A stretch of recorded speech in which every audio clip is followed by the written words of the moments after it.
Before any man dreams of dominion, before he imagines thrones, armies, or the obedience of others, he must first look inward and ask, can I command myself? For the world bends not to the will of the weak, nor does it respect the one who cannot subdue his own chaos. The greatest victories are not carved upon battlefields, but within the quiet wars waged in the soul. To conquer oneself is to seize the very source of power, the mind, the spirit, and the will that directs all actions. Those who fail in this struggle become slaves not to others, but to their own desires, tempers, and fears. The man who cannot govern his emotions is a city without walls, open to invasion by every passing impulse. Anger can ruin judgment, pride can blind strategy, and fear can paralyze ambition. To rule the self is to build fortifications around the heart and mind so that no inner rebellion can overthrow your purpose. Discipline is not a punishment, it is sovereignty. Every temptation resisted, every weakness confronted, every comfort denied. These are not losses but victories, silent and unseen. The world does not reward those who wait for strength to arrive. It crowns those who forge it through restraint. The essence of power lies in command, and command begins with the self. The one who has mastered himself can move through life with unshakable steadiness, unaffected by praise or insult, unbroken by failure or success. He stands above the storm because he has tamed the tempest within. His emotions are not his masters, they are his instruments. He can choose wrath when wrath is needed, mercy when it serves purpose, silence when words would weaken him. Such a man is feared and admired because he acts, not reacts. He becomes the author of his own fate, not the victim of circumstance. Those who cannot control themselves will forever be controlled by others. Their weaknesses are visible, and those who seek advantage will use them without mercy. The ambitious must understand that power begins in secrecy, and secrecy begins with self-control. Do not reveal your inner storms. Let your composure be your armor. The one who cannot read your heart cannot predict your moves, and thus cannot defeat you. The mastery of self is therefore not only moral strength but strategic defense. The world is full of clever minds, but few disciplined souls.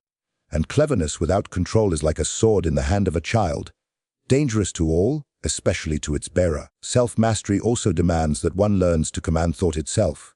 The mind is a restless beast, chasing distractions and illusions. To govern it requires the patience of a ruler and the ruthlessness of a general. You must train your mind to obey, to stay fixed upon what serves your purpose and discard what does not. Every great empire has fallen through corruption within, so too the mind decays when it surrenders to idle thinking. Guard your thoughts as you would a fortress. Feed them with purpose, starve them of indulgence. He who owns his thoughts owns his destiny. Yet mastery over the self is not achieved in comfort. It is born in struggle, in the long nights of discipline, in the silence of restraint, in the fire of self-denial. You will be tempted to seek ease, to yield to the softness that whispers you deserve rest, pleasure, or pity. But every indulgence accepted without reason is a stone removed from your foundation. The world's conquerors are those who understand that the throne of the mind is earned through hardship. When others flee from discomfort, the disciplined remain. When others drown in emotion, the master stays still, calculating, observing, waiting for the right moment to strike.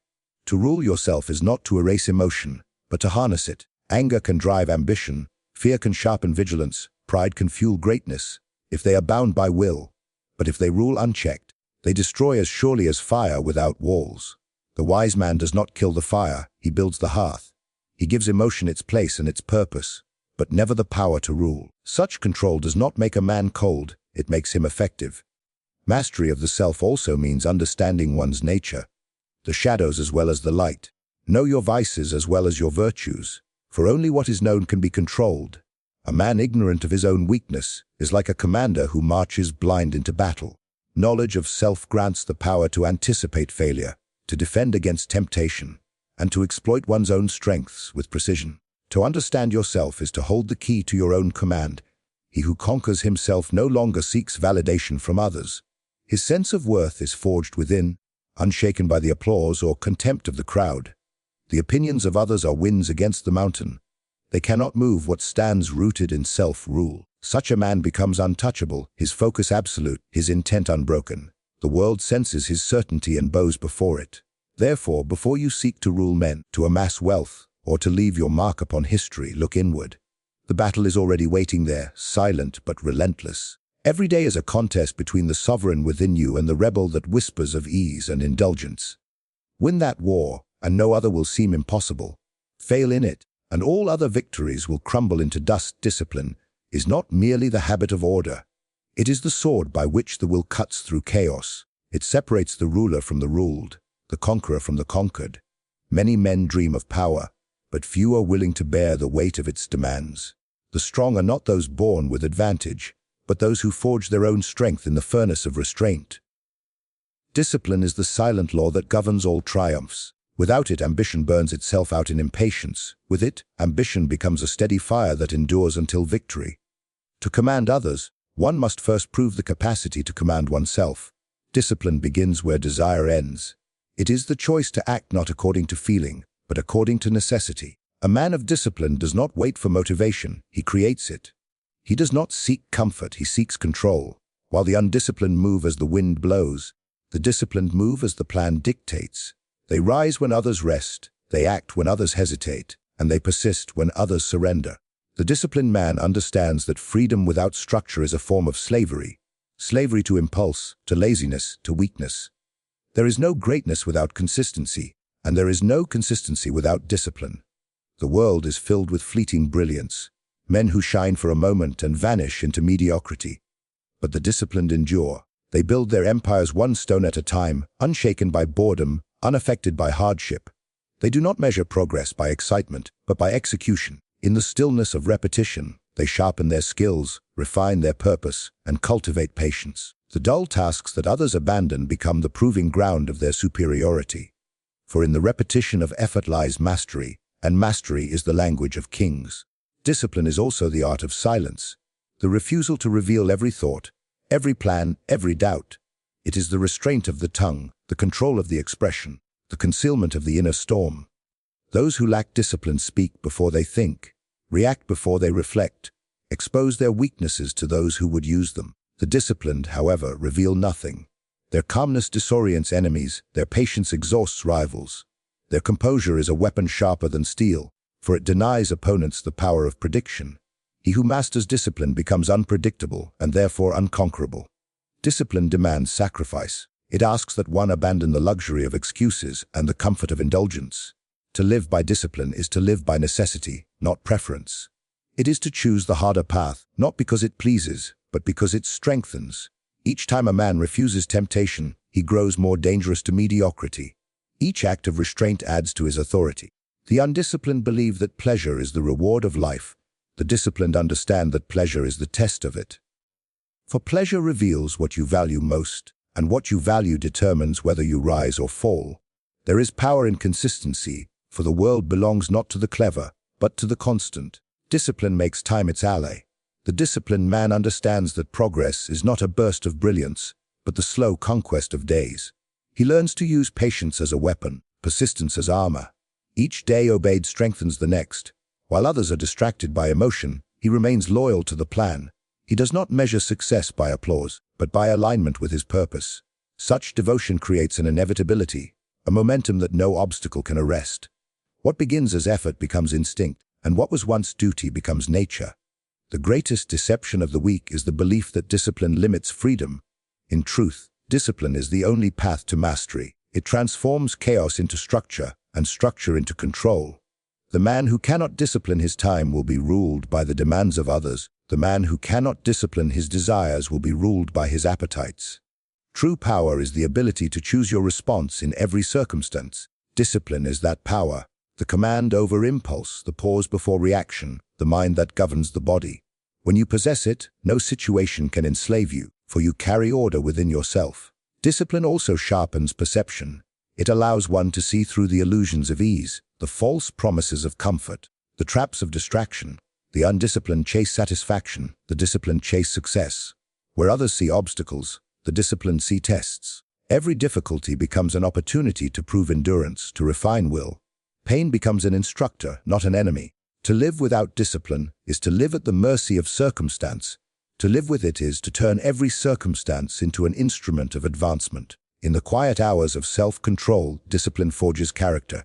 It transforms ordinary men into architects of their own destiny. The disciplined do not wait for fate to favor them. They prepare themselves to deserve favor. They are the ones who build legacies, who turn fleeting moments into lasting influence. Their strength does not come from chance but from choice. They do not depend on fortune, because they have become their own source of order. Discipline gives them the power to create, to destroy, and to rebuild according to their will. He who wields discipline wields authority, not through words but through example. His very presence commands respect, for it radiates control. Others sense that he cannot be bought, persuaded, or shaken, because he has already conquered the hardest adversary himself. His eyes show the calm of one who knows that the battle of chaos is already won. In that calm lies danger, for no power is greater than the man who has made discipline his nature, and obedience to his own will his way of life. Power is not merely the control of resources or armies. It is the control of perception, the ability to shape how others see you, how they interpret your actions, and how they react to your presence. The world does not obey reality. It obeys perception. Men follow not always the wisest, but the one who appears unshakable. They fear not always the strongest, but the one who appears unbreakable. The art of dominance lies in mastering both the image you project and the image you perceive. To rule minds, one must first rule one's own mind, for perception begins in the self. The man who cannot control how he views the world will never control how the world views him. The wise understand that people do not see the truth. They see what their emotions allow them to see. Thus, power belongs to the one who can command appearances, to the one who knows that control of image is control of influence. Perception shapes alliances, breeds loyalty, and inspires fear. It molds the opinions of the crowd and the decisions of rulers. To appear confident when uncertain, strong when wary, calm when enraged. This is mastery of perception. The skilled leader does not reveal his entire nature. He shows what serves his ambition and conceals what might weaken it. For in the theater of the world, every gesture, every silence, every reaction becomes part of a performance that defines authority. But to wield perception as a weapon, one must first discipline their own inner vision. The untrained mind distorts reality with emotion. It magnifies threats, overvalues praise, and misjudges opportunity. Perception without control becomes delusion. To command perception outwardly, you must first purify perception inwardly. See the world not as you wish it to be, but as it is. Strip away sentiment, comfort, and pride until only the truth remains. This inner clarity grants you the power to read men, to sense deception, to anticipate ambition. When your perception is sharp, nothing surprises you, and when others live in illusion, you rule them without resistance. Perception governs the rhythm of influence.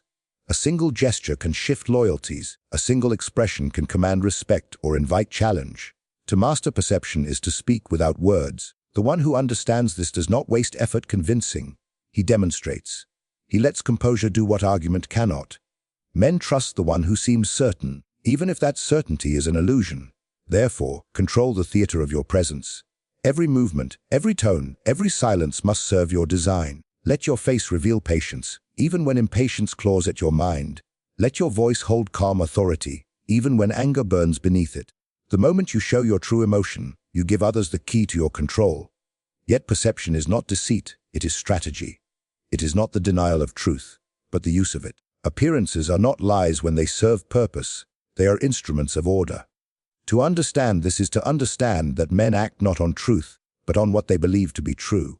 Control their belief, and their actions follow. This is not cruelty, but the nature of command. Every ruler, every general, every statesman who has shaped history has done so not merely by force, but by vision, by knowing how to be seen. In the realm of perception, reputation is a kingdom. Guard it as fiercely as a fortress, for it is the foundation upon which all power rests. Reputation opens doors that strength cannot. It disarms enemies before battle begins and inspires loyalty without the need for reward. But reputation must be built upon consistency, for a false image collapses under scrutiny. Show power through action until appearance and reality become indistinguishable. The world must believe that you are what you seem, until belief itself becomes fact. Control of perception also means control of timing. Appear when expected and you are ordinary. Appear when needed and you are indispensable. The wise do not expose themselves too often, for mystery multiplies authority. The unseen is feared more than the familiar. Let others wonder about your motives, your plans, your strength. When men cannot predict you, they cannot prepare for you. Conceal enough to remain unknowable, reveal enough to remain relevant. Power thrives in the shadows between what is seen and what is guessed. But perception without substance is fragile. You must build the strength to support the image you project. Confidence without competence is arrogance, and arrogance crumbles quickly. The disciplined man ensures that his skill equals his reputation, that his deeds justify his aura. When perception aligns with capability, authority becomes unchallengeable. Then the image you project is not illusion, but reflection, a mirror of power earned and maintained. The control of perception extends beyond individuals, it commands the masses. The crowd is a creature of emotion, not logic. It believes what stirs it, fears what shocks it, follows what inspires it. To lead the masses, you must learn their language, symbols, spectacle, certainty. The world bows to those who can craft vision. The wise ruler knows when to show compassion and when to display ruthlessness, not as reaction but as design. He orchestrates how he is seen, so that every act serves purpose. His mercy is admired, his cruelty respected, his silence feared. To master perception is to live in duality, to see the truth clearly while shaping how others see it. It requires restraint, awareness, and precision. It is the art of appearing natural while being deliberate. When others lose control of their image in anger or arrogance, the one who commands perception remains calm, shaping outcome through demeanor alone. Every interaction becomes a chessboard where appearance moves before action. Power belongs not to the loud, but to the composed, not to the many, but to the one who understands that in the eyes of others lies the reflection of his rule. To conquer the world is not to subdue lands or command legions. It is to master the unseen realm within yourself. Power begins where chaos ends, and chaos resides in the undisciplined mind. The one who conquers himself, his impulses, his fears, his illusions, stands beyond the reach of defeat. Discipline becomes his armor, perception his weapon, and self-mastery his throne. Such a man does not chase control, he embodies it. He does not seek permission from the world, he bends the world to his will through clarity, patience, and unwavering intent. When he speaks, others listen not because they must, but because they sense authority earned through inner conquest. The kingdoms of the earth rise and fall, but the empire of the self endures. To rule oneself is to possess the only power that cannot be stolen, broken, or deceived. The man who governs his thoughts governs his fate, and the man who governs his image governs others. Conquest, therefore, is not an act of domination, but of evolution.